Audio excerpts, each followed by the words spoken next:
la parte especial.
Bien, esa fue la parte especial, ¿cierto?, de nuestro hermano Kevin, que también tiene Spotify, así que lo pueden encontrar ahí como Kevin Olivares en Spotify.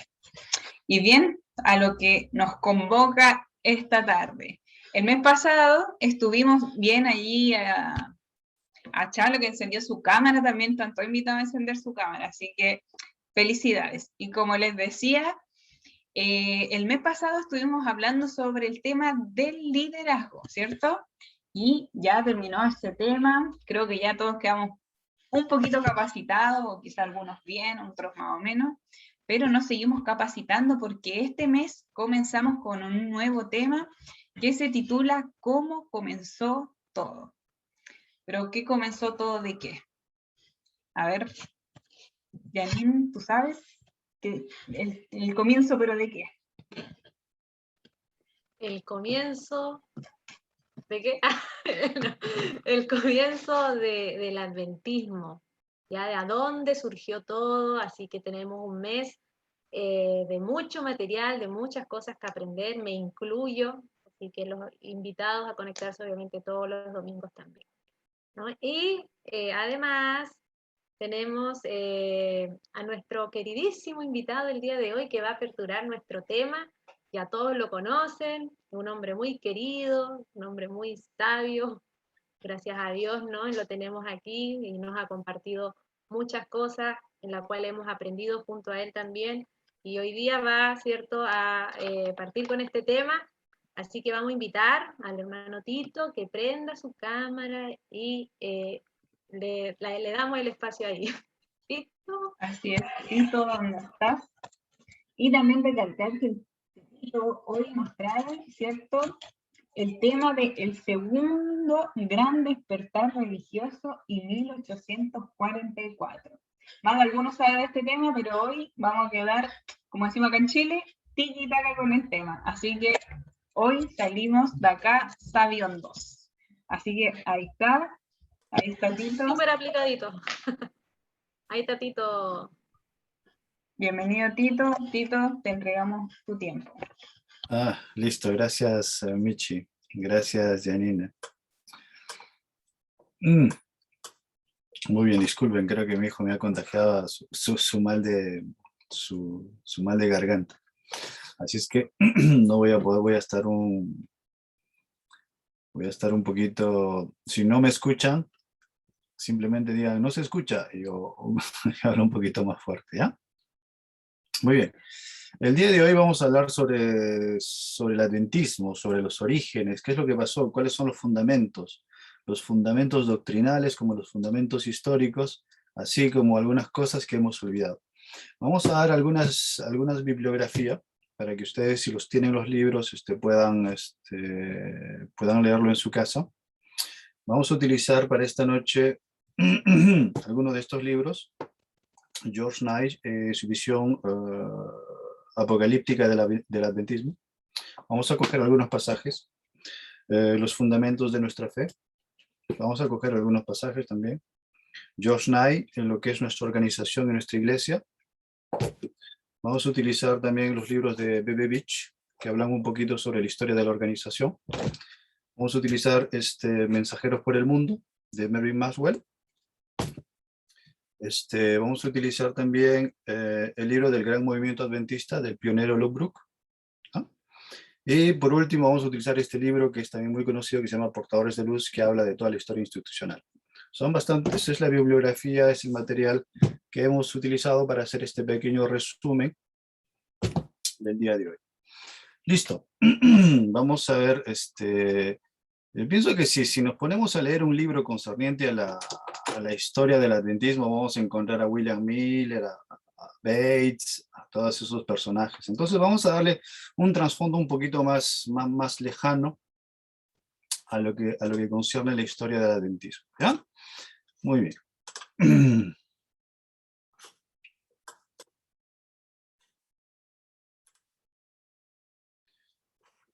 Muy bien, vamos a empezar por el libro El Otro Poder, que en la versión inglesa es Consejo para editores y publicadores.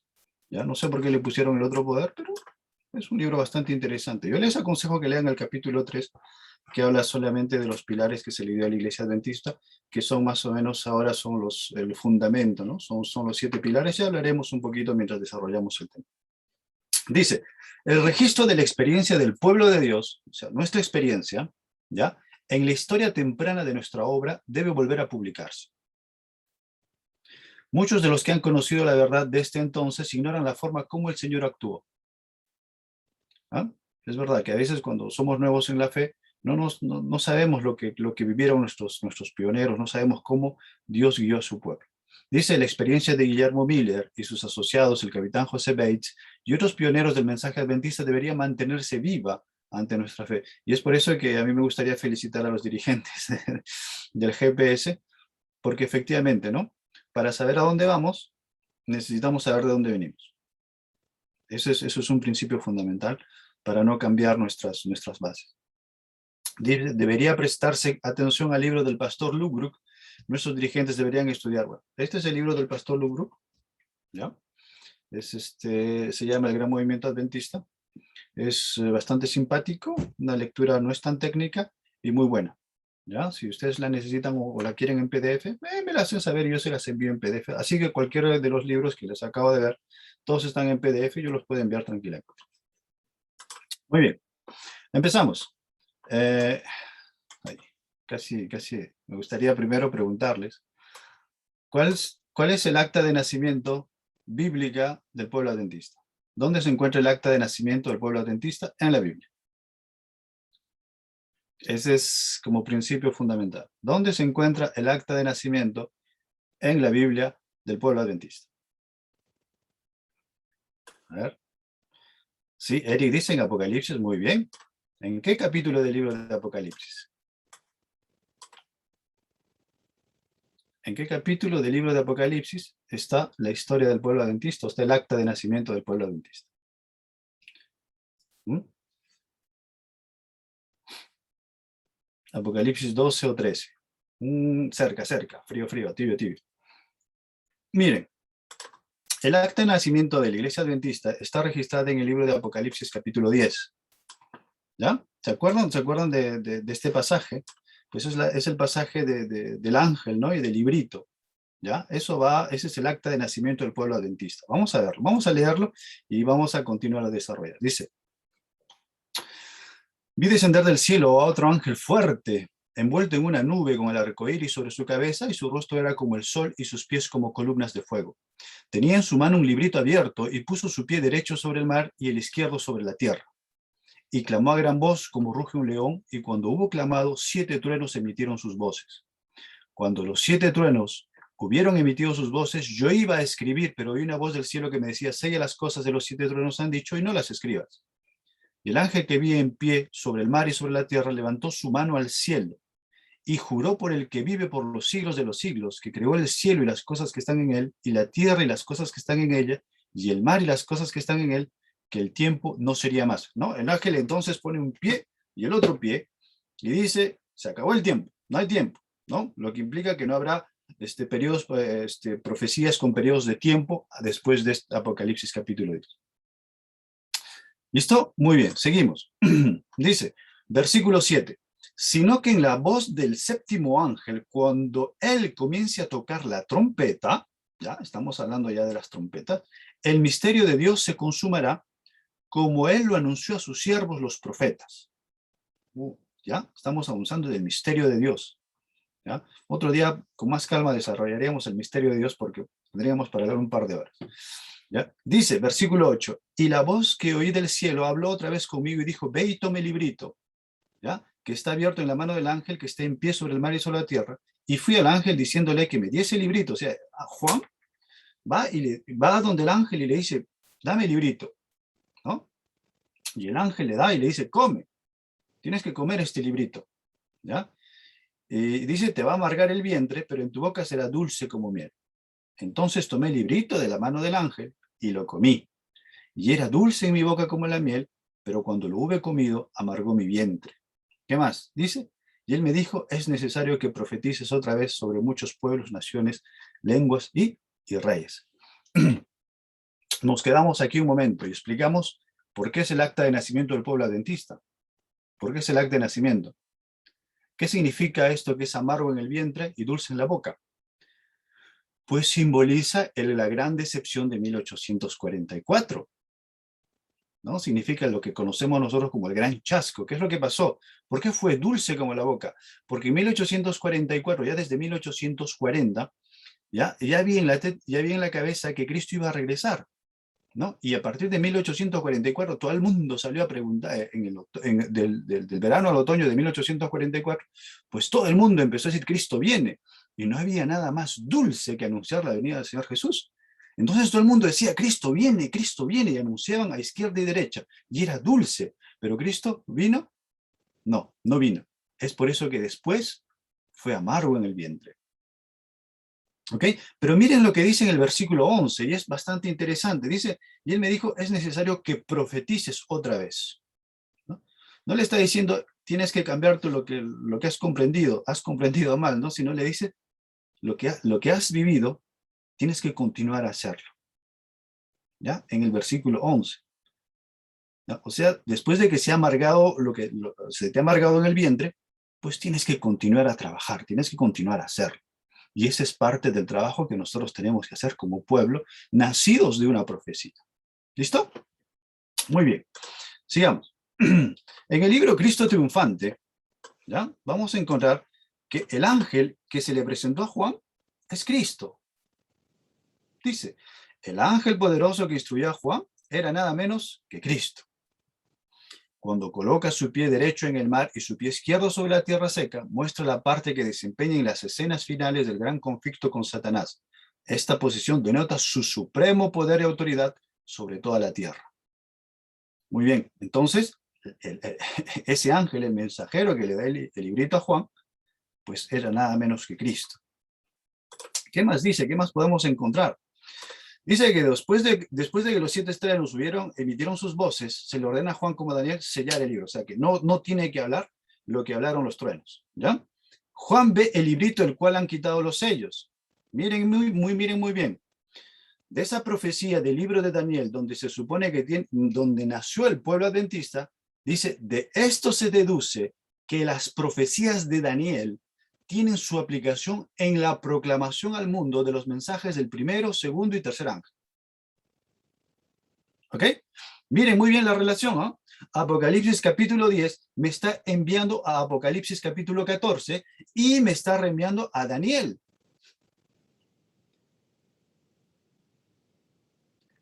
Hermanos, ustedes tienen que saber que el pueblo adventista no nació así porque se le ocurrió a alguien. ¿No? Algunos dicen que bueno, el fundador fue Guillermo Miller, ¿no? Ellos fueron los fundadores. No, hermanos, el fundador fue Cristo. El fundador fue Cristo. Él fue quien, si ustedes están mirando Daniel, Apocalipsis, todo es un hermoso engranaje que a nosotros se nos ha regalado. Sigamos, miren, ahora estamos hablando del primero, del segundo y del mensaje del tercer ángel. Sigamos, ¿ya? El mensaje del tercer ángel, Apocalipsis 14, 7. Vamos a ver esta parte del versículo 7. Muy bien, dice, diciendo a gran voz, temed a Dios y dadle gloria, porque la hora de su juicio ha llegado, y adorad a aquel que hizo el cielo, la tierra, el mar y las fuentes de las aguas. Muy bien. Dice, la hora del juicio ha llegado. ¿Cuándo empezó la hora del juicio? Y esto todavía estamos en la introducción, ¿eh? ¿Cuándo llegó la hora del juicio? ¿En qué año? 2014, 2015. No, el juicio empezó en 1844. Muy bien, Eri. Comenzó en 1844. ¿Y cuándo nació el pueblo adventista?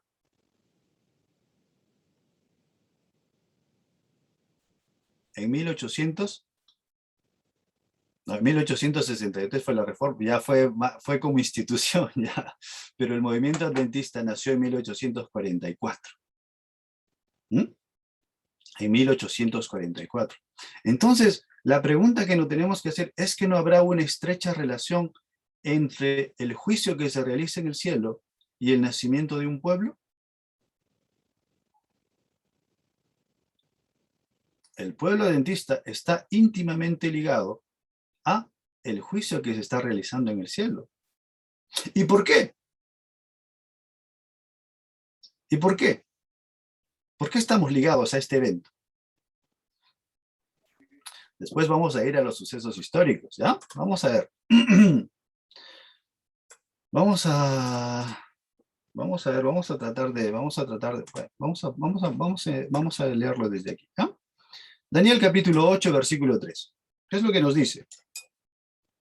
¿Ah? Entonces, ustedes saben, ¿no? Que es uno de los pilares del adventismo, ¿ya? Es Daniel 8:14, ¿ya? La purificación del santuario.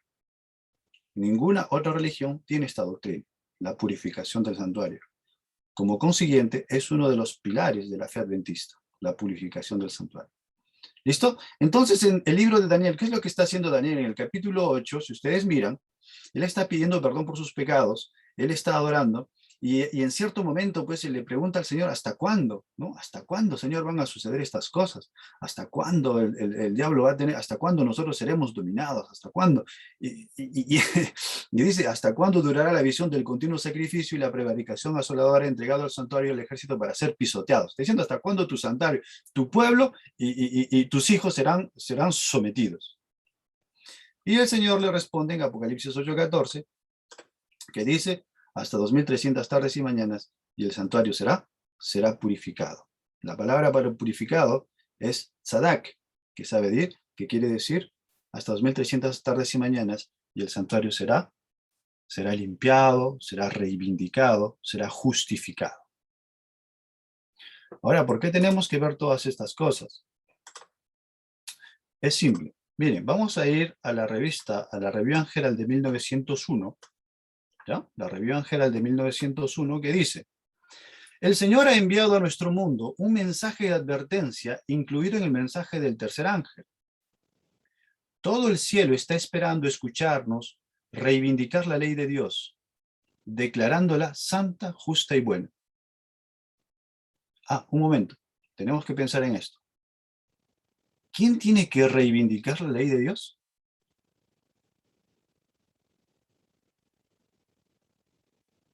Bueno, ¿los ángeles? ¿El mundo? Acuérdense por qué Dios escogió al pueblo de Israel. ¿Porque quería salvar a los israelitas? ¿Querían que ellos nomás fuesen salvos? ¿O quería que los israelitas fuesen fuente de bendición para todo el resto del mundo? Que reflejaran el carácter de Dios, vindicando hacia el mundo, no resplandeciendo la luz de Dios hacia todo el mundo. Ese era el trabajo del pueblo, eran nación santa, eran pueblo adquirido por Dios, era un real sacerdocio. Su trabajo era representar el carácter de Dios al mundo. Y si algún extranjero, acuérdense que el Antiguo Testamento dice que todas las rutas, ¿no? Todos los caminos tenían que ir a Jerusalén. ¿Por qué? Porque si habían personas que no conocían al gran Dios, pues podían ir a Jerusalén y ahí encontrarían a un pueblo que representara a Dios, que respetara la ley de Dios. Un pueblo sin mancha. Ese era el trabajo del pueblo de Israel. Pero ellos decidieron guardar la salvación para ellos mismos. Entonces, después de eso, Dios llama al Israel espiritual. Dios llama al Israel espiritual cuyo trabajo es el mismo.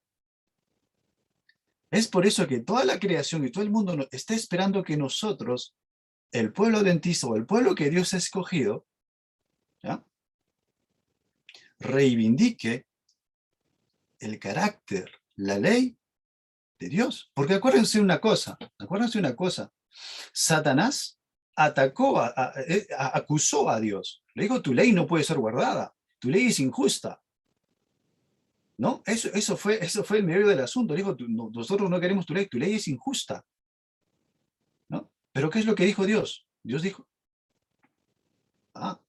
hasta 2300 tardes y mañana, y tú verás, habrá un pueblo que va a obedecer mi ley. Muy bien, sigamos. Vamos a desarrollar este pensamiento. Miren este texto que dice, el honor de la ley de Dios, ¿ya?, debe ser reivindicado ante los mundos no caídos, el universo celestial y el mundo caído. ¿Ya?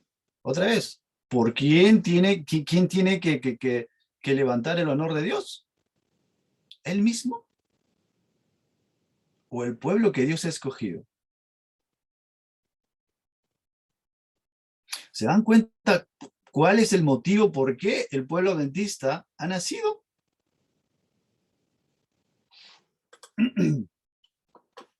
Testimonios para la Iglesia, volumen 5, dice: si hubo alguna vez un pueblo que necesitase un aumento constante de la luz del cielo, es el pueblo que en este tiempo de peligro Dios llamó a ser depositario de su santa ley y a vindicar su carácter delante del mundo. Dice que el pueblo adventista nació para vindicar el carácter de Dios delante del mundo. Estos son nuestros orígenes, ¿no? Estos son nuestros orígenes. El pueblo adventista no nació para guardar el sábado, porque antes del pueblo adventista ya había muchos que guardaban el sábado. El pueblo adventista no nació para ¿cómo se llama? Para para la predicación de la segunda venida, porque dentro de un momento lo vamos a ver, había muchas otras personas que predicaban la segunda venida. El pueblo adventista tiene una misión especial. Sus orígenes son el vindicar el carácter de Dios delante del mundo, ser espejos del Dios mismo. Esos son nuestros orígenes. Digamos,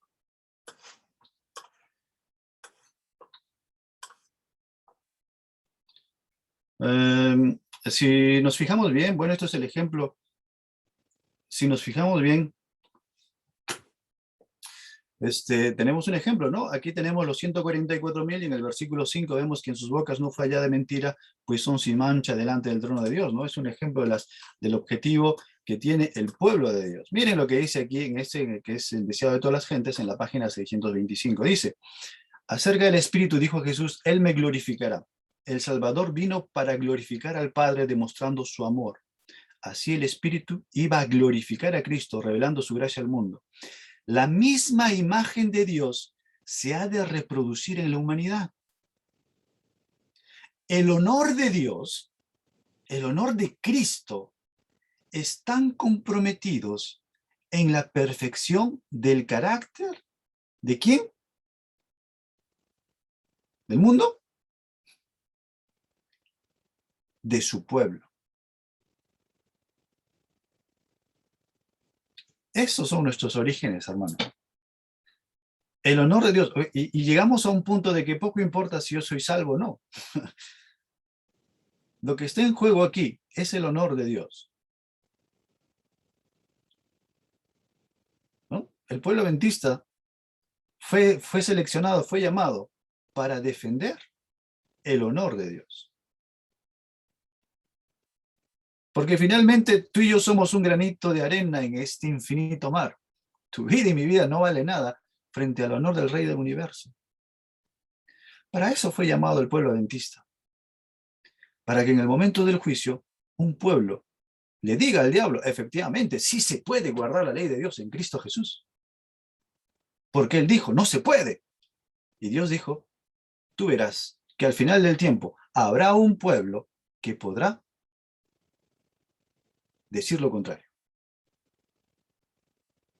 Miren qué bonitos son nuestros orígenes, van más allá, mucho más allá de, ¿cómo se llama?, de la historia, ¿no? El movimiento adventista no lo fundó Guillermo Miller, el movimiento adventista lo fundó Dios mismo. Sigamos. Muy bien. Vamos a hablar ahora un poquito de historia. En la Roma antigua, este señor escribió un libro de la caída del Imperio Romano, ¿no? La decadencia y la caída del Imperio Romano, se llama Edward Gibbon. Dijo una frase muy buena que dice que el cristianismo se desarrolló más porque estaban esperando la venida de Cristo. Vivían con la esperanza de ver a Cristo. Es por eso que el cristianismo estuvo en su apogeo. Vamos a ver también que hubo un despertar en Alemania. John Petrie ya estaba calculando el retorno de Cristo sobre los 2300 tardes y mañanas, y él lo calculó hasta 1847, del 453 al 487. Jan Bengel, ¿no? En Alemania, ¿qué es lo que hizo este señor? Estudió la Biblia de principio a fin, y se dio cuenta que la Biblia era un instrumento de salvación para el hombre. Antes no entendían eso, antes pensaban que Dios era, acuérdense, mediante el sometimiento romano, católico, ¿no? Antes pensaban que Dios simplemente estaba para castigar, no, has hecho pecado, toma el fuego, ¡fum! ¿No? El relámpago, vamos, ya lo has hecho esto, toma el fuego, fuego eterno, vamos, ¿no? Entonces, este señor John B. lee de principio a fin una y otra vez y se da cuenta que la Biblia era un instrumento de salvación para el hombre.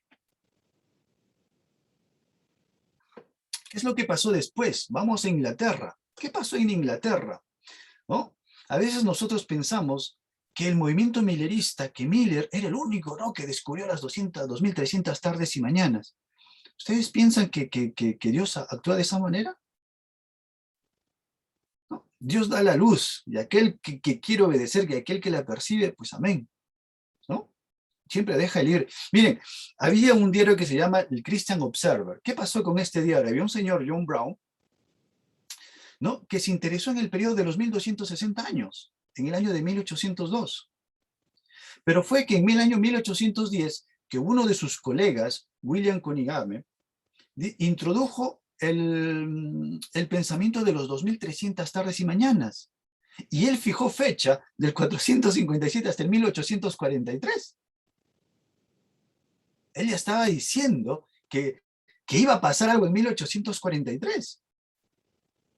Y gracias a las predicaciones de este señor William, ¿qué es lo que pasó? Encontramos a Henry Drummond. ¿Quién fue Henry Drummond? Fue el ángel financiero del movimiento que sostuvo en Inglaterra. Fue un político banquero muy rico que dijo que el fuerte pregón era el desarrollo de las sociedades bíblicas unidas, ¿no? Porque habían Biblias en todos sitios, se estaba predicando. Entonces él dijo, ¿no?, este es el fuerte pregón. Y donó mucho, mucho, mucho dinero. Miren cómo Dios en el mundo entero estaba preparando gente, ¿no? Dios preparó, ¿no?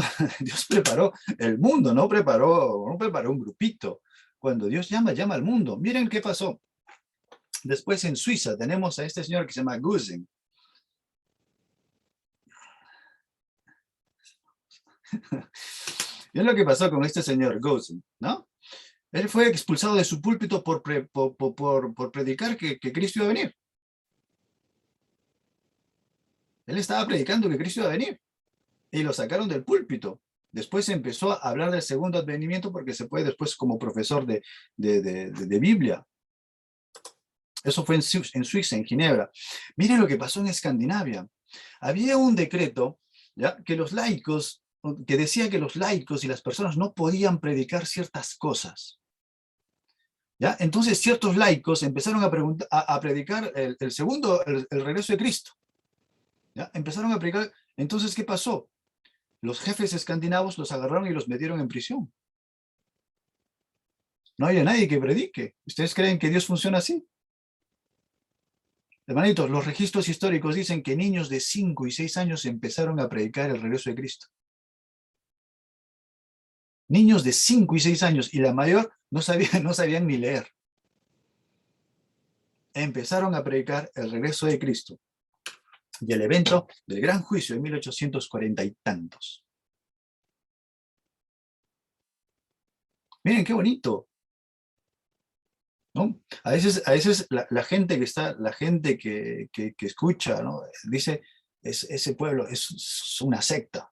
Ah, es una secta. Puede ser una secta si fue un movimiento mundial. Todo el mundo esperaba algo que pasara en 1844, pero hubo bastantes motivos, según un teólogo español, que dice por qué esos movimientos no se concretizaron. Ya los explicaremos dentro de un momentito. ¿Qué más pasó? Hubo un despertar en Estados Unidos, y aparte de William Miller, había este pastor que se llama William C. Davis, ¿ya?, quien predicó que iba a pasar algo, un juicio en el año de 1847.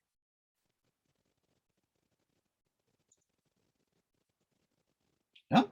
Entonces, nos damos cuenta que había muchas personas en el mundo entero, y esto todavía que he limitado un poco este pequeño resumen, es pequeño porque hay todavía más personajes y más países en el mundo, ¿no? En Alemania, en Suecia, hasta en América del Sur, misioneros en la India, misioneros católicos en la India, que empezaron a predicar que iba a haber un juicio en el año de 1850. Todo el mundo hacía sus cálculos, ¿ya? Todo el mundo hacía sus cálculos. Entonces, el corazón de la gente se estaba preparando para un gran evento. El corazón de la gente se estaba preparando para un terrible o un buen evento, ¿ya? No solamente. Entonces llegamos a William Miller, este personaje que en su principio no fue cristiano. Él creía en Dios, era deísta, ¿ya? Era granjero, un joven de carácter, se casó a los 21 años, joven. Si ustedes miran aquí, él aprovechó la biblioteca de la población. Cuando se casó, era alguien que le gustaba mucho estudiar. Después fue aceptado en la comunidad, después fue a la guerra, ¿no? Pero cuando él regresó, cuando él regresó de la guerra, ¿qué es lo que pasó? Su posesión de deísta ya no le bastó. ¿Por qué? Porque se puso a pensar sobre la muerte. Se puso a pensar sobre la muerte y como que se sentía un poco nostálgico saber que, que después de la muerte no había nada más.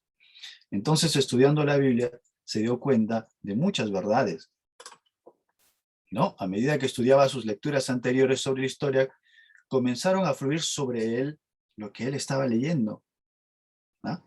Notó que aunque los profetas con frecuencia hablaban en un lenguaje figurado, sus predicciones se cumplían en eventos literales.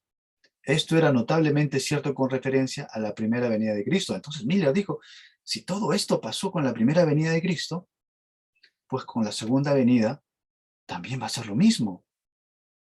Y él utilizó un material que desafortunadamente no pude escanearlo, que es el canon de Ptolomeo. El canon de Ptolomeo. ¿Qué es el canon de Ptolomeo? Pues es el canon que establece los reyes de Persia y de la antigua Babilonia hasta el rey Artajerjes, ¿no? Que según el libro de Esdras comienza en el año 457, las 2300 tardes y mañanas, ¿no? Él utiliza el canon de Ptolomeo. ¿Listo? Bueno, después les voy a mostrar la Biblia de William Miller. Tiene en las primeras páginas, tiene marcados algunos de sus cálculos. Pero no se nota mucho, pero es bastante interesante para mirar cómo William Miller trabajaba. Listo. Entonces estamos tratando de hacer un salto en la historia porque realmente hay mucho material que ver, pero solamente estoy cogiendo las partes que son interesantes. Vamos a utilizar la enciclopedia, la pronta, la enciclopedia de religiones. ¿Qué es lo que pasó aquí? Los editores de esta enciclopedia hicieron un trabajo titanesco concerniente a las religiones del mundo. ¿Ya? Un trabajo enorme. Entonces, si encontramos en el volumen número 12 de este libro, vamos a encontrar que hablan del pueblo adventista. ¿Ya? Hablan del pueblo adventista en la Pronta Religión, y miren lo que encontramos aquí. En la página 8235 del tomo número 12, hablan de los adventistas. Y lo que me llamó mucho la atención cuando yo leí este libro, es que ellos dicen que el pueblo adventista tenía el don de profecía. Miren, ¿eh? Personas que no eran adventistas decían que los adventistas tenían el don de profecía para explicar sus textos. A ver, si ustedes miran esta partecita que está aquí en anaranjado, dice, los hermanos adventistas, bajo el liderazgo de James, Santiago, ¿no? Funcionaron como teólogos de la secta, dice secta, nos llamaron secta, y eruditos de la Biblia, confiando frecuentemente en el don de profecía de Helena para apoyar sus posiciones doctrinales. Miren cómo alguien externo dice que el pueblo adventista tenía el don de profecía. Me llamó mucho la atención, así es que yo quería mostrarlo. Porque otro de los puntos que debemos pensar para estudiar la historia del pueblo adventista es el don de profecía. Un regalo que Dios le dio a su pueblo. Pero ¿cómo entendemos el don de profecía? ¿Cómo entendemos el don de profecía? Ustedes saben que en el año de 1840 hubo este señor que se llama William Ellis Foy, ¿ya? ¿Qué pasó con este señor? Este señor empezó a tener visiones. Fue la primera persona que Dios escogió. No escogió a Elena de White. No escogió a Elena de White. En 1840 escogió este personaje. Y este personaje empezó a contar sus visiones, ¿no? ¿Cómo se dice? Dudó un poco al inicio. ¿Por qué? Porque es una persona de color, era mulato, ¿ya? Y en ese tiempo la gente era pues racista, ¿no? Era discriminatoria. Entonces este señor dudó al principio, pero dijo, ok, voy, ¿no? Y empezó a predicar en Nueva Inglaterra, empezó a hablar de sus visiones, hasta que en un momento llegó una visión que dijo, oye, se puso a dudar y dijo, ¿cómo? Exacto. Dijo, ¿cómo voy a contar esto? Dijo, ¿no? ¿Cómo voy a contar esto? No. Y aparte de problemas financieros, este señor dijo, ok, no lo voy a hacer. ¿No? dudó, miren, rechazó este regalo que Dios le dio. Pero después dijo, hombre mulato, problemas financieros, ¿cómo se llama? Me van a discriminar. No aceptó este mandato. Entonces, ¿qué pasó? El Señor escogió a este señor. Hassenfoss. Justo antes del chasco, en el año de 1843. Escogió a este señor. Ya no era mulato, era blanco. Era era profesor. ¿Ya? Pero ¿qué pasó? Nosotros sabemos por la bibliografía de Elena de White, que escribió su hijo, sabemos que este señor rechazó los sueños y las visiones que Dios le dio. Pero ¿qué pasó cuando lo rechazó? ¿No? Lo rechazó y dijo no, pero después se arrepintió. Así es que reunió, ¿cómo se llama? Reunió un grupo de personas para contarles lo que él había soñado, pero el espíritu se fue. Y dijo, hostia, así dijo, no me acuerdo. No me acuerdo. Se me fue, dijo, se me fue. La visión no la recordaba, las visiones no recordaba los sueños. Y una vez, según la bibliografía que cuenta el hijo de Elena de White, una vez, mientras Elena empezó a contar sus sueños, ¿no? Este señor estaba en la puerta escuchando. ¿Y qué es lo que pasó? Dijo, eso era lo que yo había escuchado, eso era lo que Dios me había dicho. Dijo, esto es. Entonces, después de que Elena de White empezó a contar, terminó de contar lo que hacía, este señor fue y habló con ella y le dijo, sabes que mira, lo que tienes que decirlo sin miedo. ¿Por qué? Porque yo también tuve eso. Y ahora el espíritu se me ha quitado. Y nunca más se supo de este señor. Perdió todo interés por asuntos religiosos. ¿Mm? Y bueno, ya saben, un joven, alguien con posición y todo, aquí es el Señor, ustedes saben que el Señor nunca se da por vencido. Y cuando a veces los más fuertes no quieren, elige a los más débiles, ¿no? Escogió a Elena de White, que no terminó ni siquiera la primaria. Aquí en el Señor, aquí en esta mujer, le dio el espíritu, el don de profecía que acompaña desde todos esos tiempos, desde el inicio a su pueblo. ¿Okay? Otra cosa que acompañó a la inauguración del pueblo adventista fueron los pilares que le dio al Señor a su iglesia. Pilares que son el fundamento de nuestra fe. Pilares que son, ¿cómo se llama?, la base de nuestra teología. ¿No? Son 7 pilares los que son el fundamento de nuestra teología. Son los 7 pilares de la iglesia adventista que ninguna otra religión tiene. Estos pilares son la purificación del santuario, Daniel 8:14. Los 3 mensajes angélicos, segundo pilar, ¿no? Los mandamientos de la ley, los mandamientos de Dios y la fe de Jesús, más conocido como la justificación por la fe, tercer pilar, ¿no? El templo de Dios en el cielo. ¿Cuál es el santuario? La ley de Dios. El sábado. ¿Sí? El estado de los muertos. 7 pilares que Dios le dio a su pueblo en el año de 1841, cuando se fundó el movimiento adventista. 7 pilares donde reposa toda nuestra teología y que ninguna otra religión tiene. Elena de White, al final de este capítulo, es el capítulo 3 de este libro. Yo les invito a leer, sinceramente es bastante entretenido, muy bueno. Pero miren lo que dice, cómo lo termina. Dice, todo este movimiento acerca de cambiar los hitos es pura imaginación. ¿Por qué? Porque en ese tiempo ya querían cambiar los hitos, ¿no? Estaban diciendo, no, el mensaje de los 3 ángeles, no, estaban queriendo cambiar los pilares. El don de profecía en Elena de White. Eso no fue uno de los pilares. Eso fue uno de las... Eso fue... yo lo explico de esta manera, ¿no? Porque algunos movimientos disidentes dicen que porque hay otros pilares, ¿no? Dicen que nosotros somos Babilonia, ¿no? Ese dice, no respetan los 7 pilares de la iglesia, son Babilonia. nos dicen, nos dicen muchas cosas, ¿ya? Entonces, miren, una casa tiene pilares, ¿ya?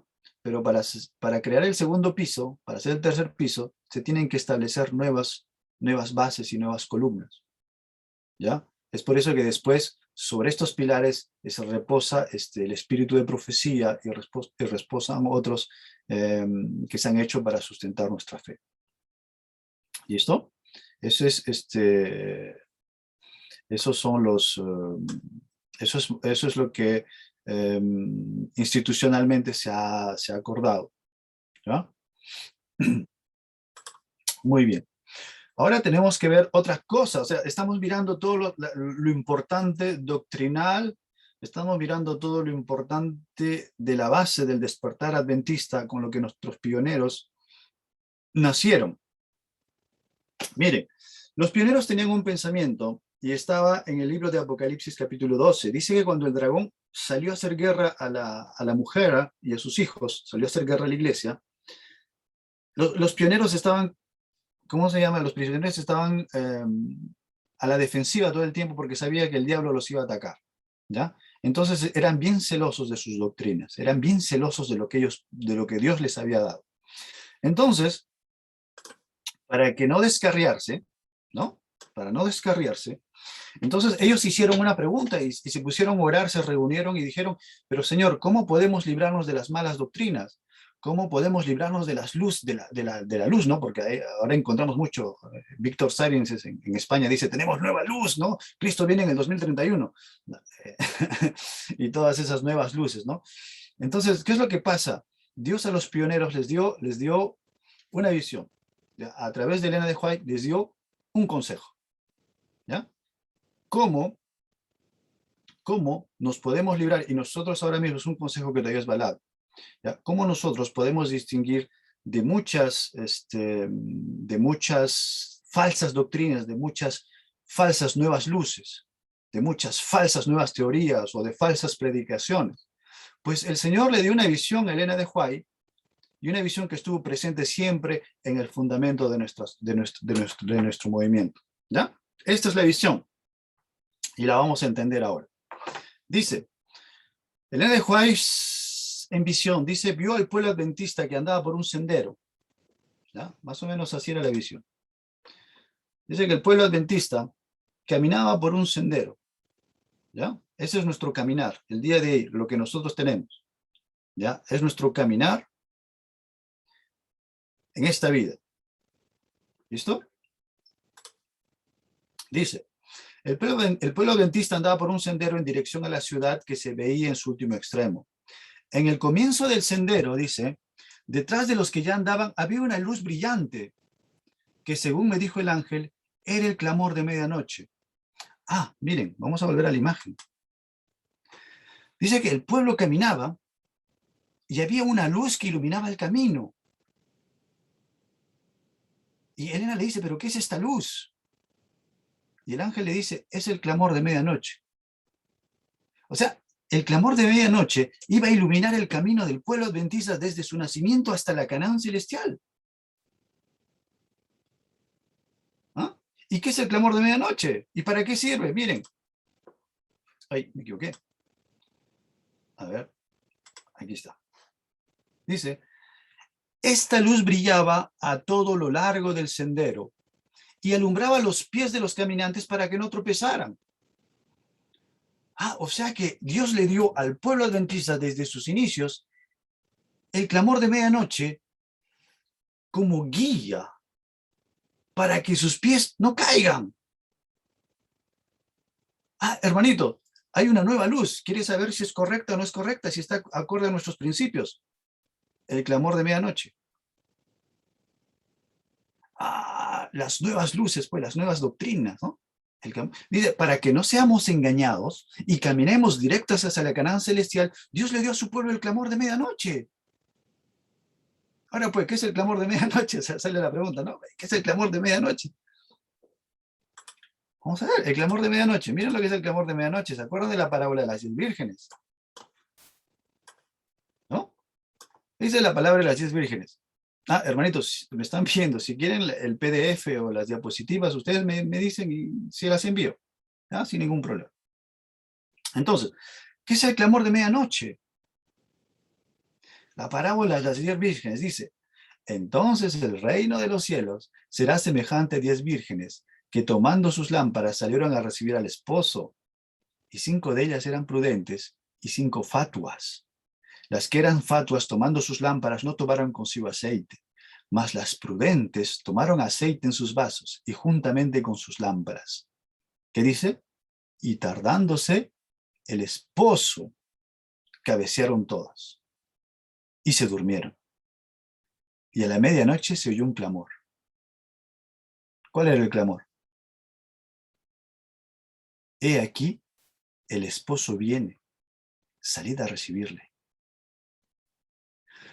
O sea que yo, para no perder mi identidad, para no dejarme engañar por doctrinas, yo tengo que tener siempre presente que el esposo va a venir. Si yo no tengo presente que mi Señor va a venir, pues me voy a dejar engañar. Tengo que tener como luz en mi caminar el clamor de medianoche. Ahora, ¿qué es lo que se predicó en el clamor de medianoche y cuándo se predicó el clamor de medianoche? En el movimiento adventista, en la historia tenemos, en el verano, del verano a otoño de 1844, ¿qué es lo que se predicó? ¡Cristo viene! ¡Cristo viene! Apocalipsis capítulo 10, dulce en la boca, ¿no? Cristo viene, el esposo viene, ¿no? Ese era el clamor de medianoche que se predicó en 1844. Ahora, hermanitos, pregunta, ¿qué es lo que se predicaba o qué es lo que predicaban los pioneros cuando predicaban el clamor de medianoche?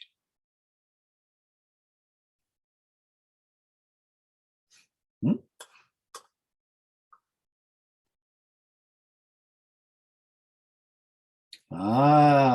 Salomón de Sousa, muy bien. El fin del mundo. Miren, estas fueron las doctrinas o los temas que principalmente se predicaron en el clamor de medianoche. La purificación del santuario. La hora de su juicio ha llegado. El fin de las 2300 tardes y mañanas. El fin de la esclavitud del pecado. ¿Se acuerdan lo que vimos, no? Que Dios había escogido un pueblo ¿para qué? Para que diga al mundo entero que su ley se podía cumplir en Cristo Jesús. El fin de los periodos proféticos. En octubre de 1840. Este era el clamor de medianoche. Hermanos, si ustedes no se quieren dejar engañar por nuevas doctrinas, nuevas predicaciones, tenemos el clamor de medianoche. Tenemos que saber que Cristo viene pronto. Esa es nuestra base. Por eso nosotros somos adventistas. Adventistas viene de advenimiento. ¿Mm? Pero atención, a veces confundimos mal. Muchas veces pensamos que el adventista simplemente espera el retorno de su Señor. Eso es una verdad a medias. El adventista no solamente espera, sino que también se prepara para el retorno de su Señor. Y eso es muy importante. Muy bien. Tenemos que también pensar, miren lo que dice aquí en este libro de Primeros Escritos. Dice, muchos aceptaron el mensaje del tercer ángel. ¿Ya? Dice, pero Satanás lo sabía. Y dice, ¿a quiénes atacaba Satanás? A los que no conocían o no tenían experiencia en el mensaje del primer y segundo ángel. Y Satanás lo sabía. Interesante. A veces nos llenamos de doctrinas, nos llenamos de teorías y nos llenamos de libros, pero nos olvidamos de lo más importante. Cristo Jesús, la esperanza de vida. Acuérdense que los fariseos eran campeones de la doctrina, ¿no? Campeones de la doctrina, campeones de la oración, campeones del sábado, campeones del santuario, campeones de todo, del ayuno, del diezmo. ¿Tenían a Cristo? No todos, casi nadie. No seamos así. Podemos conocer la historia de todas nuestras doctrinas, podemos conocer a capa y espada toda la teoría. Pero si no tenemos a Cristo, de nada sirve. Seremos como sepulcros blanqueados, ¿no? Qué lindo, él sabe, pero está muerto por dentro. Otra cosa, vamos a ver, ¿cómo vamos de tiempo? ¿Vamos bien de tiempo? Bueno, 10 minutitos más, tenemos mucho que ver, pero voy a correr. Gracias, Janine, muy gentil. Mira, dice, cuando las iglesias desecharon el consejo de Dios al rechazar el mensaje adventista, el Señor a su vez las rechazó. ¿Qué pasó? ¿Por qué en los movimientos de Escandinavia, por qué los movimientos de esas personas que calcularon, que anunciaron el retorno de Cristo, de Inglaterra, de todas las personas que ya hemos evocado hace un momento, ¿por qué no funcionaron? O sea, ¿por qué no se establecieron? Un teólogo español dijo que porque no se organizaron como un movimiento, o Dios no los organizó como movimiento, simplemente por conocimiento. ¿Ah? Una cosa es conocer, otra cosa es sentir el llamado. Por ejemplo, ¿no? Una cosa es ser pastor porque quiere tener una profesión, y otra cosa es ser pastor porque recibió llamado. ¿No? A mí me enseñaron que aquella persona que no ama lo que hace, aunque lo haga toda una vida, será un desocupado. Y eso es muy cierto. Los adventistas entendieron que este mensaje era un anuncio de la caída moral de las iglesias como consecuencia del rechazamiento del primer mensaje. ¿Listo? ¿Cuándo se dio el primer mensaje? El primer mensaje del primer ángel, ustedes leen el libro del conflicto de los siglos, se dio en 1840. ¿Ah? El mensaje del segundo ángel se dio en 1844. Quiere decir, hermanos, el texto que hemos visto hace un momento de primeros escritos dice que Satanás va a atacar a los que no conocen o no tienen experiencia en el mensaje del primer y el segundo ángel. ¿Qué pasó en 1840? ¿Qué pasó en el mensaje del segundo ángel?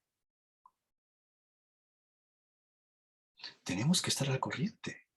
Como hace un momento les dije, tenemos que saber de dónde venimos para saber a dónde vamos. Muy bien, y para terminar me gustaría, he agarrado simplemente los puntos doctrinales más básicos y tratado de viajar en la historia para que conozcamos un poquito. Me gustaría leerles este artículo del 29 de abril de 1858 de la Review and Herald. Dice, ¿no? Bendito el que espera. ¿Por qué? Dice, a causa de la luz, de la verdad y la gracia que entonces se manifestaron.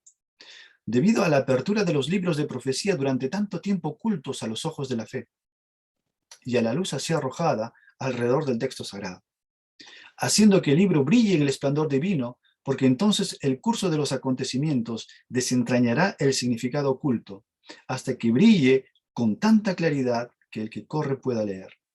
Bienaventurado, ¿por qué? En el tiempo del fin, un pueblo se levantará para honrar la santa palabra de Dios en estricta conformidad a la ley de Dios y a la fe de Jesús.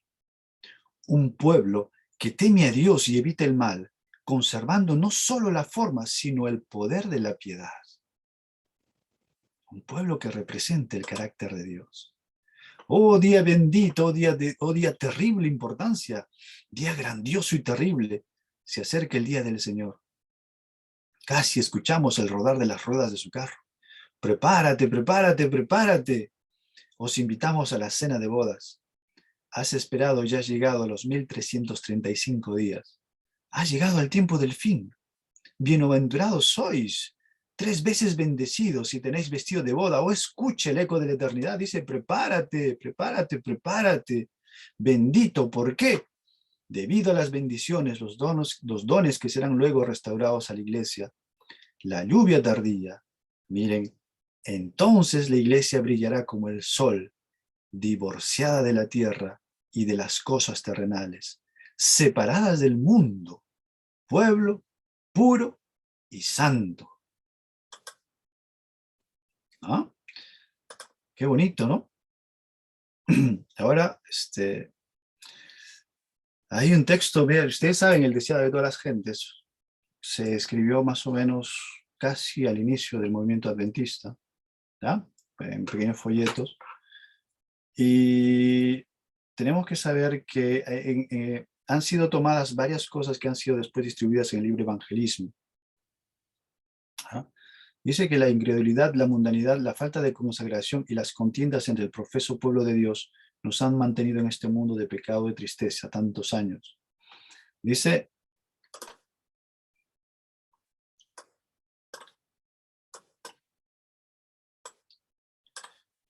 el texto, y esto para terminar, que el pueblo adventista tiene una misión. Hemos visto que el pueblo adventista nació como resultado de una profecía. El pueblo adventista nació como resultado de defender el honor de Dios. Dios quiere que lo defendamos, ¿no? El pueblo adventista tiene no un privilegio, sino tiene una responsabilidad. Nosotros somos responsables. Dios nos ha dado una gran tarea. Pero también somos responsables en este mundo por las personas que están al lado nuestro, por nuestros hermanos, por nuestra familia, nuestros vecinos. El libro de Ezequiel dice que el Señor me va a pedir cuenta de ellos. No seamos como el pueblo de Israel, guardando la salvación para nosotros mismos, guardando todas esas bellas cosas que Dios para nosotros mismos. Si no, tenemos que compartirlas. A veces no las compartimos, ¿por qué? Porque simple y sencillamente no tenemos a Cristo. Y esa es la verdad. Uno no puede dar lo que no tiene. Yo no puedo dar a Cristo si no lo tengo. Eso es matemático. El pueblo adventista nació y desde sus orígenes, desde el inicio, desde antes, Dios ha preparado un pueblo en todo el mundo, ha preparado personas que conozcan su verdad. Pero como dice el texto también en la Biblia, ¿no? Muchos son los llamados, pero pocos los escogidos.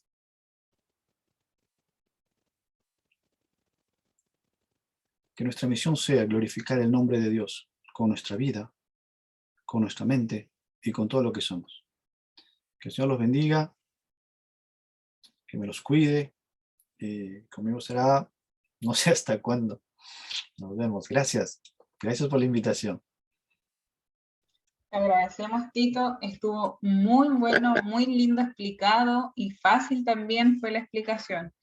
Pero también tengo unas preguntas que me llegaron por interno, así que Tito, no sé si tienes tiempo para resolver algunas. Sí. Ya. La primera dice así. Dice, entendiendo que Isaac Newton escribió más de teología que de ciencia, ¿el aporte o confirmación que él hizo a los cálculos proféticos influyó en cierta manera en el estudio y cálculos de tiempos proféticos para el gran despertar? Sí. Sí. Había mucho material que se le dio, que fueron objetivo de lectura, ¿no? Entre eso no solamente estaba el trabajo de Newton, sino también el trabajo que hizo Ptolomeo, ¿no? Inclusive Orígenes dijo que Cristo iba a volver de una manera espiritual, ¿no? Pero el trabajo de Orígenes fue cogido por este personaje que se llama, un español, Lipunza. Bueno, no me acuerdo muy bien de su nombre. Pero Manuel efectivamente. Lacunza. ¿Ah? Manuel Lacunza. Sí creo. Pues él cogió bastante trabajos para decir que la venida de Cristo iba a ser física, ¿no? Y fue perseguido por la Iglesia Católica, pero Lacunza creo que era Lacunza, ¿no?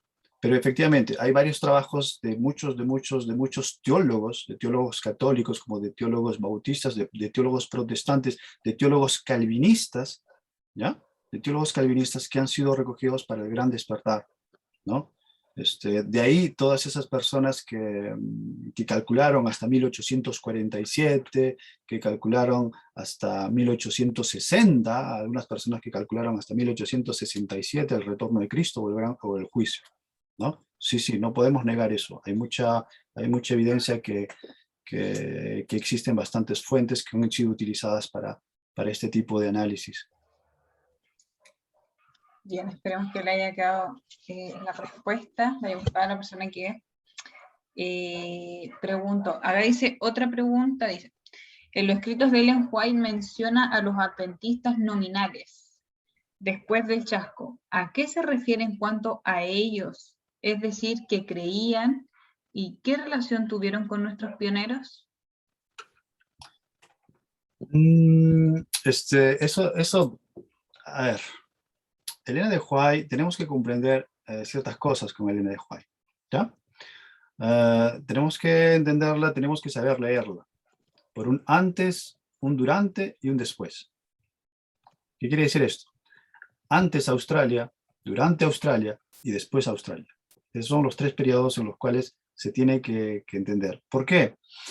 ¿Por qué? Yo les digo, porque antes de Australia se establecieron principios, ¿no? Ella comenzó a establecer principios, pero ¿qué pasó a partir de 1888 cuando se dio el mensaje de justificación por la fe? No aceptaron ese mensaje, uno de los principales opositores fue Uriah Smith, ¿no? ¿Y qué pasó con la asociación? Enviaron a Elena de White a Australia, a Waggoner lo enviaron a Inglaterra y Jones se quedó en Estados Unidos, ¿no? Cuando Elena de White estaba en Australia, enviaba cartas, ¿no? Y cuando regresó de Australia, se llevó un gran chasco, ¿no? Cuando miró las instituciones, se miró a las instituciones de educación, agarró y dijo, se puso a llorar, se arrodilló y se puso a llorar y dijo, esta no es la voluntad de Dios concerniente a nuestras instituciones. ¿Por qué? Porque Uriah Smith venía a dar cursos de religión una vez cada 15 días, en el comedor se servía carne, todo tipo de carnes. Entonces ellas se molestó y ahí es donde empezó a llamarlos adventistas nominales, ¿no? A los adventistas. ¿Por qué? Porque estaban ya en un círculo asociativo ya, ¿no? Porque después en ese momento ya Elena de White decía, bueno, ya no voy a entrar en materia de tema concerniente al diezmo, ¿no? Pero en esos momentos hasta ella recibía el diezmo para dedicarlo a hacer otras cosas, ¿no? Ya no lo daba a la asociación. Y ahí hubo una pequeña discrepancia concerniente a la actitud de Elena de White, concerniente a ciertos actos que hacía la asociación general, o los adventistas nominales, como lo llaman. Bueno, Tito, acá hay otras preguntas que se están haciendo en el chat, que dice, me han dicho que las religiones y que el tema de la salvación es para generar miedo, o como para generar una falsa esperanza y someter. ¿Cuál es la mejor respuesta o forma de refutar eso? El tema de la salvación. Es que generalmente, esto generalmente pasa con las personas que son católicas porque creen en el limbo, creen en el purgatorio, y que para ser salvados, eso según la novela de Dante Alighieri, ¿no? La Divina Comedia, para llegar al cielo tienes que pasar por una serie de castigos, tienes que pasar por una serie de penitencias, y eso pues a todo el mundo le da miedo, ¿no? El hecho de que nosotros podemos alcanzar la salvación por nuestras obras implica que yo haga penitencias para ganar mi salvación, ¿no? Que yo reciba castigos para ser salvo. Y eso generalmente da miedo, ¿no? Dile a tu hijo, ¿quieres un pastel de frutas? Te va a decir sí, entonces recibe un, un latigazo, ¿no? Mi niño va a querer, no va a correr, va a tener miedo al postre, ¿no? ¿Por qué? Simplemente por eso. La mejor manera de mostrar la salvación es el método Cristo, ¿no? Mostrar a Cristo. A veces muchas personas piensan que tenemos que vencer, a veces pedimos a Dios que nos dé fuerzas para vencer un pecado, ¿no? A veces pedimos, Señor, por favor, ayúdame, ¿no? Dame fuerzas, ¿no? Dame fuerzas para ser salvo, dame fuerzas para alcanzar la salvación. Y la Biblia dice, pues, que el Señor dice, ¿por qué me pides eso si yo ya te he dado a Cristo? Pídeme a Cristo. Él es tu fuerza, Él es tu salvación, ¿no? No me pidas fuerza, Cristo es tu fuerza. ¿Para qué me pides eso? Que ahí ya te he dado hace más de 2000 años. Él está ahí. Pídeme a Él. Él ha vencido por ti. Pídeme a Él. Y vamos a ver que con Cristo todas las cosas van a ser diferentes. ¿No? Ese es Cristo. Cristo lo es todo, ¿no? Cristo es todo. Alguna vez en Corinto estaban diciendo las personas decían Cristo en la mañana, Cristo a mediodía, Cristo en la noche, comiendo Cristo. Y un dijo, pues tanto hablan de Cristo, llamémoslos cristianos. ¿No? Es así. Entonces, ¿quiénes somos nosotros? ¿De qué nos hablarían nosotros? ¿No? ¿De qué? De la abundancia del corazón habla la boca. ¿De qué es lo que hablamos durante el día? Bachata, salsa, Netflix, Quiz Game, el juego, ¿cómo se llama? El juego del calamar, no sé qué otra cosa, ¿no? ¿Qué nos dirían, no? ¿Qué nos dirían? No nos dirían cristianos, nos dirían, estos son del juego de calamar, estos son los Netflixianos, porque de eso no más hablamos. Cuando empecemos a hablar de Cristo en la mañana, de Cristo en mediodía, nos daremos cuenta que Cristo está en nuestro corazón. Vivimos Cristo, respiramos Cristo. Dice, Elena de White dice que cada respiración tiene que ser una oración en el cristiano. Cuando tú te levantes y empiezas a agradecer a Dios por lo que tienes, y cada cosa bonita que te pase, tú estás agradeciendo a Dios diciendo, gracias Señor porque me has dado esto, gracias porque me has... Y empiezas a agradecer, dice que Cristo te está transformando. ¿No? Cuando mires a tu hijo, o cuando mires a tu hermano, o a tu papá, o a tu mamá, y te dé una sonrisa, y tú la estés mirando, y dices, qué bella es mi madre, o qué bella es mi hijo, o qué bella... Agradece a Dios. Cuando tú estés agradeciendo, Dios ya te está transformando a su imagen. ¿Por qué? Porque Cristo es amor. Cristo es transparencia, y Cristo es ver por los ojos de Cristo. Amar, sonreír como Cristo. Pablo dice que nosotros podemos tener hasta el pensamiento de Cristo. Y eso es una promesa. ¿Por qué no reclamarla? ¿No? Que imagínate, solo una pregunta, solo un comentario, imagínate que cuando tú mires a tu hijo, lo mires con los ojos que Cristo, con los mismos ojos que Cristo te ame. ¿No? ¿Qué va a mirar tu hijo? ¿Va a mirar el cariño de madre o va a mirar el cariño que Dios le dio a su mamá? ¿No? Y el niño estará más abierto. El niño pensará, mi mamá es un regalo de Dios.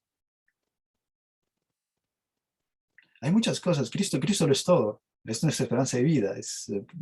Personalmente, para mí, Cristo lo es todo.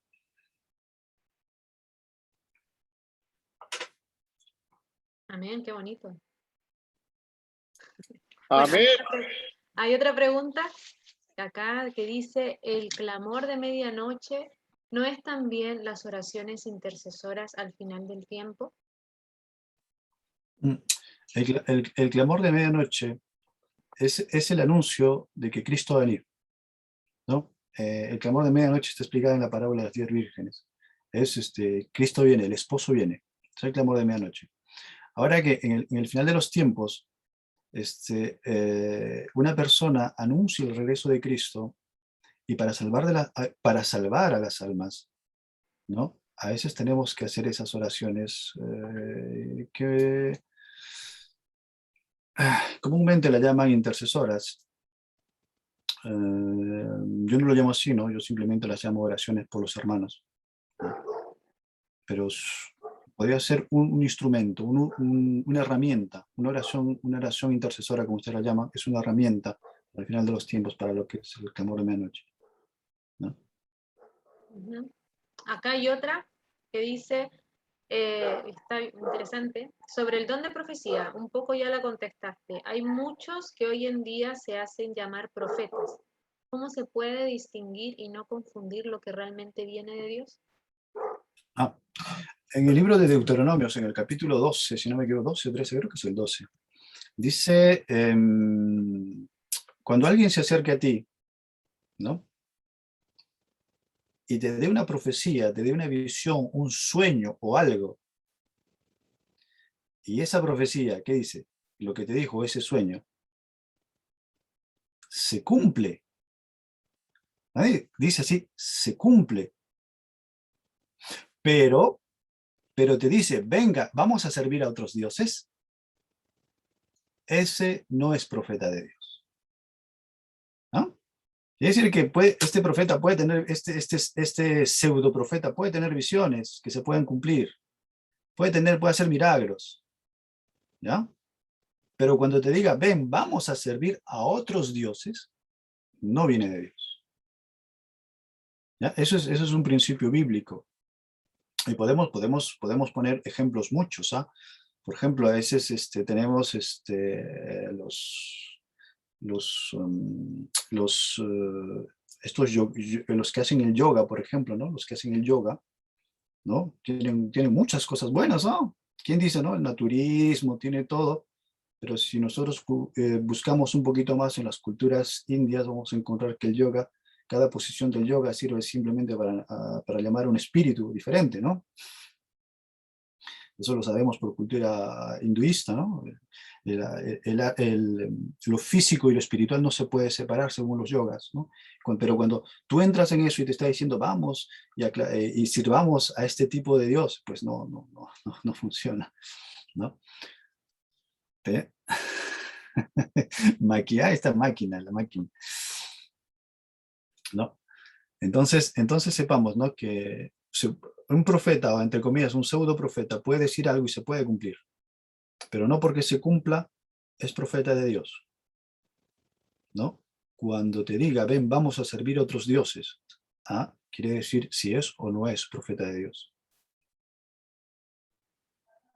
Tito, disculpen, es que a mí me gustaría comentar algo rápido. Ahorita que preguntaban eso, yo siento también, igual y me equivoco, pero no hay mayor forma de distinguir a un, porque son profetas también, pero falsos profetas, a un profeta de Dios, que el estudio de la Biblia.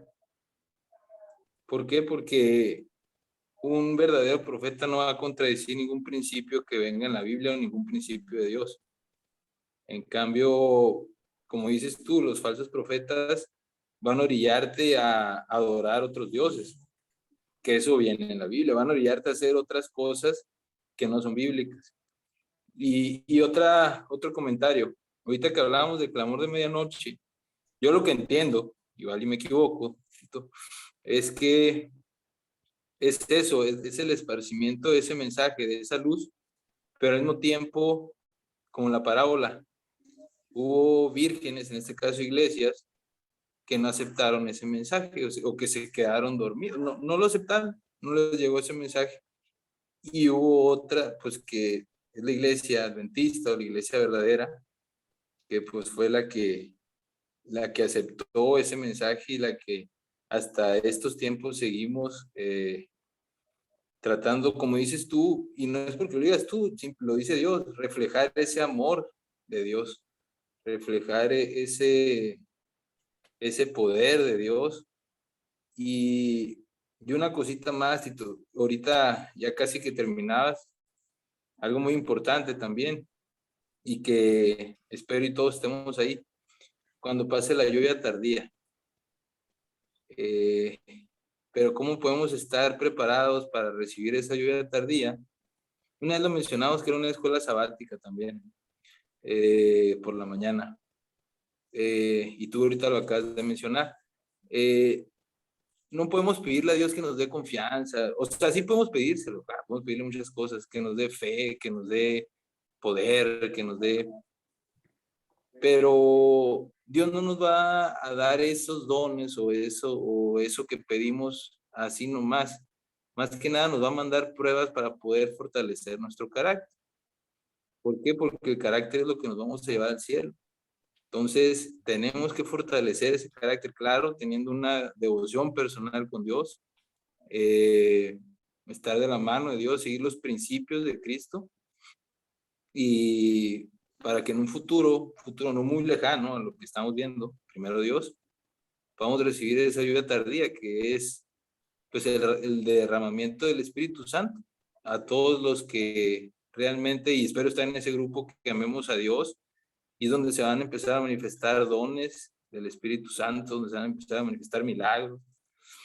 Y una cosita más, rápido. Ahorita que mencionaban lo de religiones y de la salvación, que lo hacen muchas veces para dar miedo, para causar temor, hay que tener algo bien claro. Tal vez sí entro en controversia, pero Dios sabe que lo hago con todo, igual y me puedo equivocar. Pero tú sabes, Tito, y de hecho, Elena de White lo dice palabras de Dios, pero a través de ella, con la lluvia tardía. La religión es la que nos va a salvar. Sí, soy adventista yo, y lo digo en mi persona, ¿por qué? Porque es la religión que se asemeja y que tiene las doctrinas que Cristo quiere, los principios que Cristo quiere. Pero, tú sabes que cuando pasa eso de la lluvia tardía, desgraciadamente no todo. Yo no me quiero incluir en ese grupo, así que digo, no todos van a recibir ese derramamiento de ese espíritu, que es cuando viene ay, se me fue la palabra,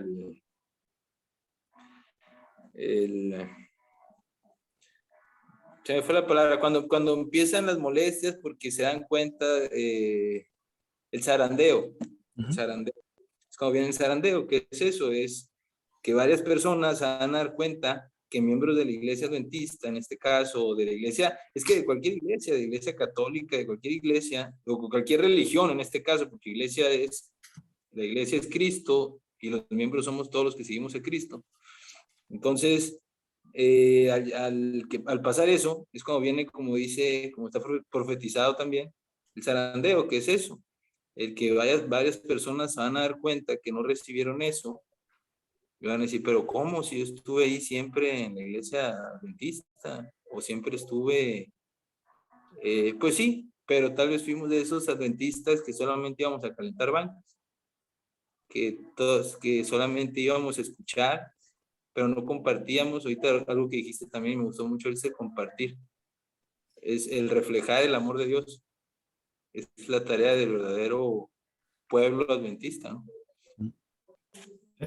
Gracias, Chalo. Solamente concerniente a eso de los profetas, ¿no? Y con eso terminamos, concerniente a los profetas. El profeta quiere decir, en el griego quiere decir aquella persona que habla de la parte de alguien, ¿no? Que habla de la parte de alguien. Entonces un profeta puede hablar de la parte de Dios, será un profeta, como también puede hablar de la parte de Baal, ¿no? Sería el profeta de Baal porque habla de la parte de Baal, ¿no? Eso es un profeta. Entonces Simón el Vago también entra, puede hablar por otra persona, ¿no? Pero que no, ¿no?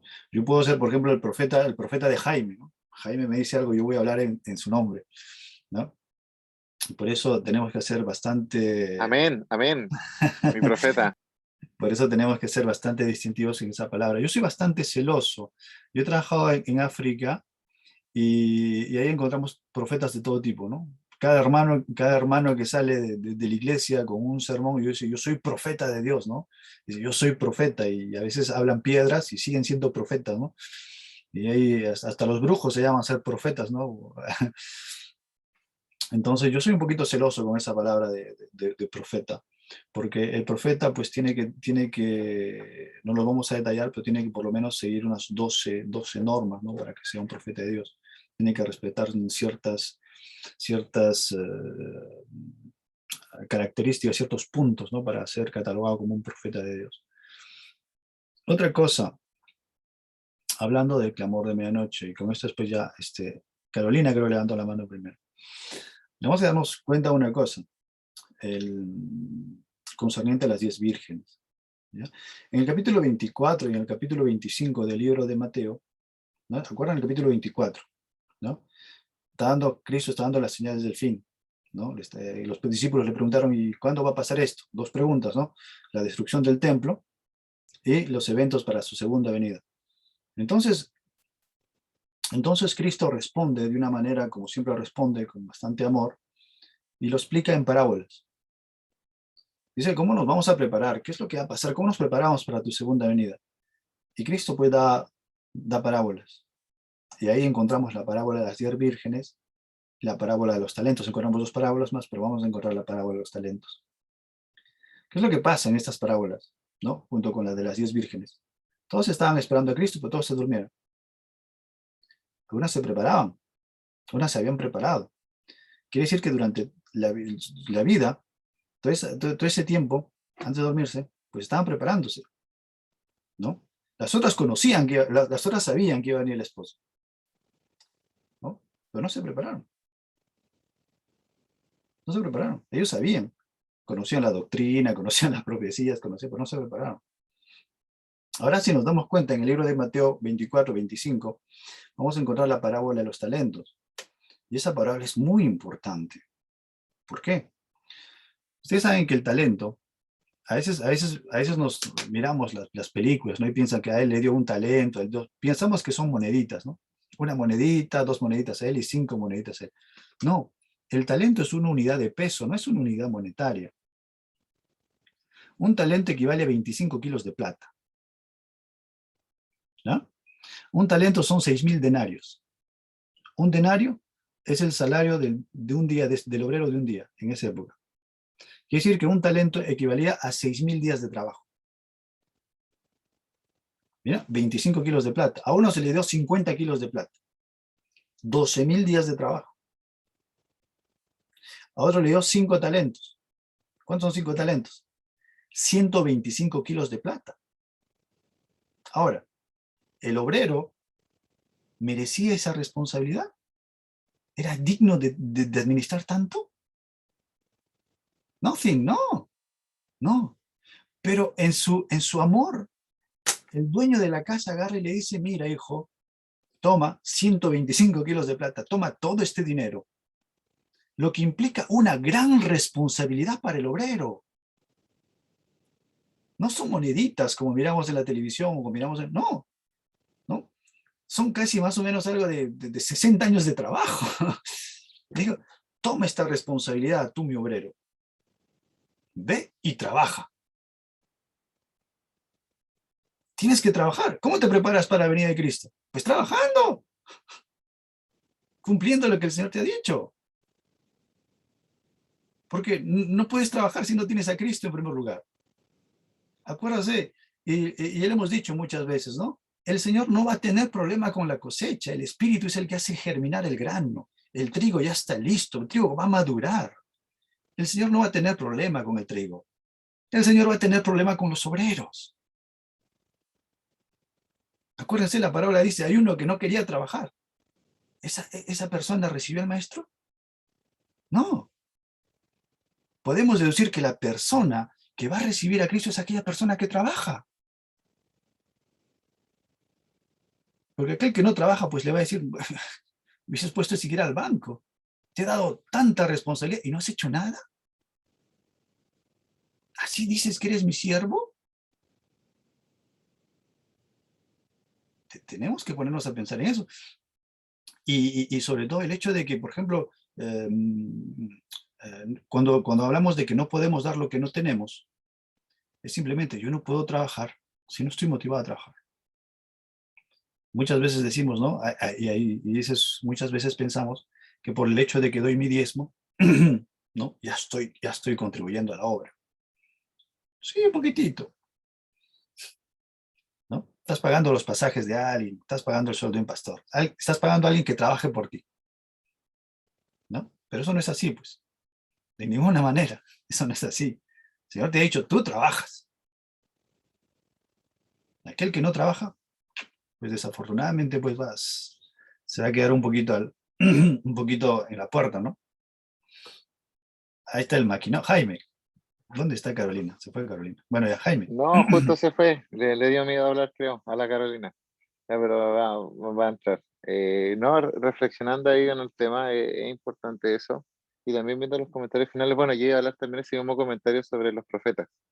¿Por qué se decía que era el profeta verdadero? Porque era un profeta del Dios verdadero. Ese es el punto. El Dios verdadero. Y por eso tenía ese apellido, profeta del Dios verdadero. Pero los profetas existían, etcétera, y así como Dios tiene poder, también Satanás tiene poder. Y nosotros no podemos dejar eso de lado. Comentando también cómo estamos como iglesia, podríamos decir, o como persona, mejor dicho, más que como iglesia. Como persona. Nosotros sabemos que antes de que llegue la lluvia tardía, como decía ahí el Chalo, viene el reavivamiento y la reforma. Y Ellen White, en cuando habla sobre el reglamento de la reforma, habla de que no es un reglamento y una reforma de manera eclesiástica o de manera como organización, sino que es algo de manera personal. Es por eso que ahí también entra en juego mucho la parábola de las vírgenes, la parábola de los talentos, la parábola, también la tercera parábola, que es la del juicio de las naciones. ¿Por qué? Porque es un efecto dominó. Como decía Tito, las 10 vírgenes estaban en perfecto conocimiento. Teología pura, podríamos decir. Solamente a una le faltaba algo, el Espíritu Santo. Solamente a ella le faltaba el Espíritu Santo. Y cuando tú tienes el Espíritu Santo, después vienen los talentos. Trabajas para el Señor, dentro de su obra, trabajas para el Señor mostrando tus talentos, mostrando tus dones. Y trabajando dentro de la obra, ¿por qué? Porque estás trabajando para el Señor. Después eso se te refleja en la tercera parábola, que trabajas para la gente que está fuera de la casa de Dios. Entonces, yo creo que eso es lo más hermoso, porque si no comenzamos con uno, que es con el Espíritu Santo, ¿cómo vamos a poder tener o ser exitosos con lo otro? Si, como decía Tito, al fin y al cabo, el Espíritu Santo es el que ciega, nada más. El Espíritu Santo es el que convierte, no nosotros. Y quiera Dios que podamos nosotros el día de hoy tener ese reglamento y esa reforma de manera personal. De manera personal. Si alguien no lo está haciendo, bueno, es tiempo para hacerlo, porque igual el Señor viene pronto y eso es lo que nosotros tenemos que hacer, no como iglesia, no como organización, podríamos decir, aunque sí es un mandato, pero es más porque somos cristianos, porque somos seguidores de Cristo. Y porque una iglesia no salva, sino que quien salva es Jesús. Claro, ¿no? Tiene mucha razón. Ninguna, yo no me voy a, lo hemos dicho durante el estudio, ¿no? Dios no ha elegido un pueblo para que sean salvados solamente los adventistas, ¿no? Dios no eligió el pueblo de Israel para salvar solamente israelitas y todo el mundo dejarlo ahí, ¿no? Dios nos puso para hacer un trabajo y todavía hay mucho más todavía para desarrollar, ¿eh? Todavía faltan los obreros que van a ir en la 11ª hora, todavía vienen... Lo que algo es cierto, dice que Elena de White dice, si tú no quieres trabajar, no hay problema. Después vendrá otra persona que ocupará tu lugar y esa persona será mucho más celosa que tú, concerniente a lo que Dios le ha encomendado. Y un ejemplo claro, lo vimos con Fox y Elena de White.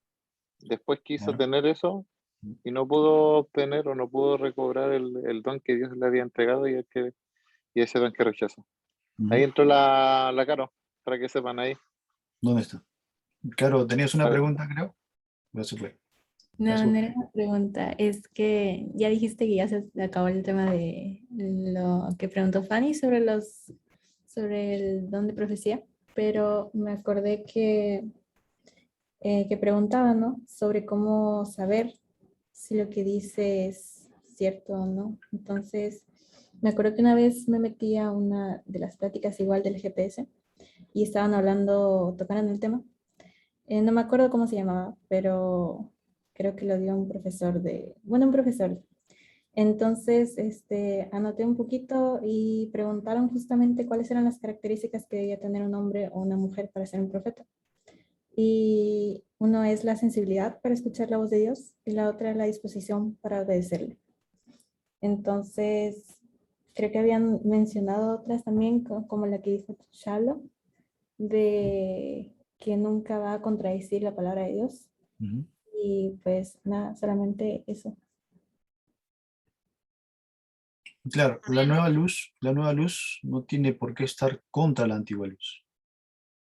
¿Ya? Cuando está contra la antigua luz se nota que hay un problema ahí en algún sitio, ¿no? Eso es por principio, y es verdad que las cualidades de un hombre de Dios, ustedes lo miran, si esta persona por sus frutos los conoceréis, ¿no?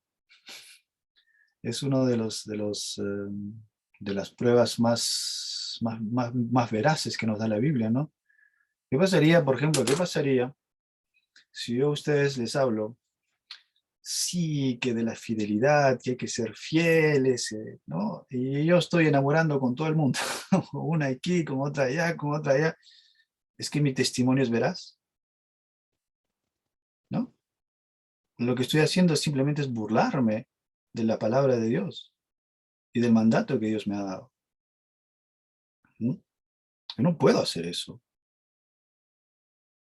¿Qué pasaría si yo estoy diciendo, sí, yo soy un adventista, que esto, que lo otro, y estoy hablando groserías? ¿No? Estoy hablando groserías, ¿no? Y las personas que conocen, las personas que me conocen, y después me miran hablando un tema, ¿qué van a decir? Oye, pero si Tito está hablando groserías, pero si Tito es un bandido, pero si Tito es esto. Entonces, ¿qué pasa?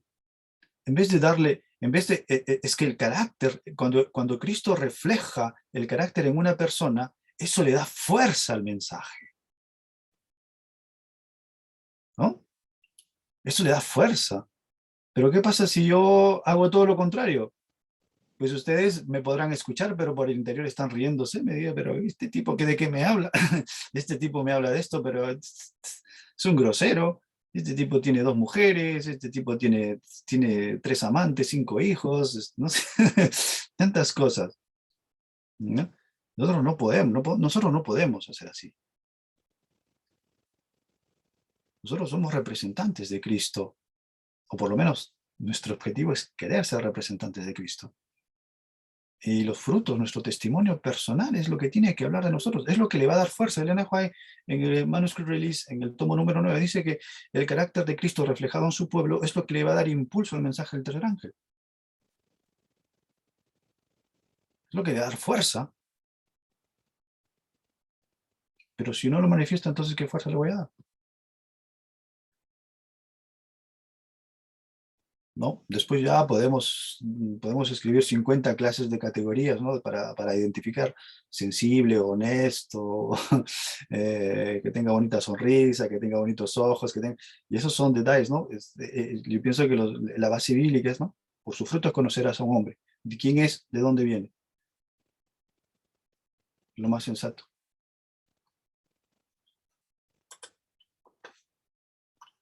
Exacto, Jaime tiene razón. No solamente predicar el mensaje, vivir el mensaje. ¿No? El testimonio práctico, eso viene siendo más que nada el testificar de Dios con nuestras acciones. Claro, el testificar de Dios, a ver, nunca se han dado cuenta que cuando ustedes enseñan a alguien, ustedes aprenden más, ¿verdad? ¿No? Porque cuando ustedes están en espera, por ejemplo, para preparar este estudio que hemos hecho, me he tenido que estar leyendo todos estos libros, repasándoles, y he aprendido muchas cosas. Ahora imagínense que ustedes están trabajando para Cristo, están enseñando.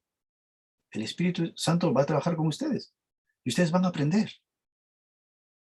Van a desarrollar confianza en Dios. Van a pedir su poder para convertir esa alma. El salmista dice, el Dios de la misericordia irá delante de mí. Ni siquiera dice de la misericordia, el Dios de mi misericordia va delante de mí. ¿Qué puede hacerme el hombre? ¿A quién temeré? Y es que cuando nosotros trabajamos, Cristo nos acompaña en el trabajo. Cuando nosotros estudiamos para dar estudios bíblicos, el Señor envía su Santo Espíritu para abrir mi mente y seguir aprendiendo. Y es por eso y es por eso dice que el justo vivirá por la fe. Es muy cierto. Y el que trabaja también.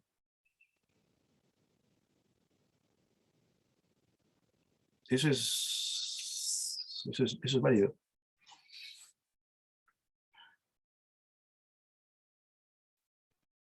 Bien, Tito, te agradecemos por tu tiempo, también a todos los que hicieron sus preguntas, los aportes también, entre todos construir el tema, entre todos aprender. Así que le agradecemos a todos por su participación. Y acá el hermano Carlos Morón dice, me gustaría ese libro en PDF, pero hermano, ¿podría especificar el libro porque no dejó su correo? No sé a cuál de todos los libros que presentó Tito se refiere. Así que si puede escribir por el chat y yo se lo mando a ver si Tito lo tiene allí en PDF. Así Eso que bien. ¿Mm? creo que era este libro, ¿verdad? Vamos a ver, hermano Carlos. Hable ahora o Por calle. favor, me gustaría ese o el otro poder. Muchas gracias. Ah, ok, no hay problema.